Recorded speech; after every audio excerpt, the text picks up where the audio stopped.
The reverse shoulder prosthesis is a new technology. It was developed in France and came to the United States in the early 2000s.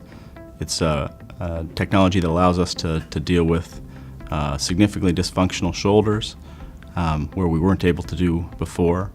It helps reconstruct a shoulder that's deficient to the rotator cuff and has concomitant arthritis, or just a very poor rotator cuff. It can take a patient who has difficulty elevating their hand higher than their waist or chest and allows them to reach behind their head, reach up to the top shelf. And it's something that we didn't have for years and years, and now we're able to take care of these patients with very dysfunctional shoulders, typically patients 65 and older. A reverse shoulder is very similar to a traditional shoulder replacement, which is very similar to a hip replacement in that there's 3 pieces: a stem that goes into the humerus, a metal ball that goes into the socket, and plastic that's between them.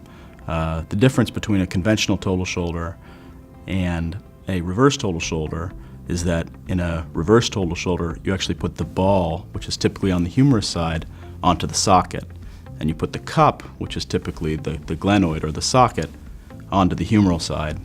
And by doing that, you change the dynamics of the shoulder, allowing the shoulder to function without a rotator cuff. And that's typically the weakest part of the shoulder in patients that are 50, 60, 70 is the rotator cuff that fails.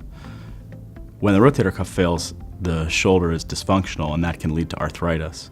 So not only do patients have pain from the lack of rotator cuff, but they also have arthritic pain. So fixing individually just the arthritis or just the rotator cuff isn't satisfactory to improve their function or their pain, and so it addresses both. There are 3 types of patients globally that benefit from a reverse shoulder replacement. The most common is a patient who would have a combined issue of degenerative rotator cuff tear with arthritis. The second are patients with a massive rotator cuff tear that haven't yet developed arthritis, but the rotator cuff tear is so large and so chronic that it's considered to be not repairable. And the third is a patient with other failed surgeries such that the rotator cuff is compromised. Those are typically failed rotator cuff surgeries, or patients who had a total shoulder and it did well for 20 or 30 years, but now it's worn out. Those patients typically present with pain.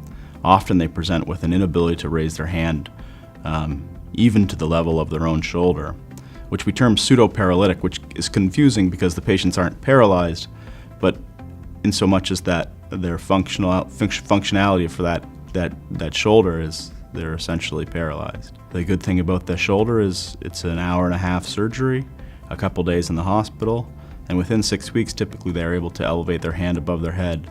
And if it's their dominant side, it gives them significant ability to care for themselves and independence, where if you're unable to raise your hand to your shoulder level, you're much more dependent on others.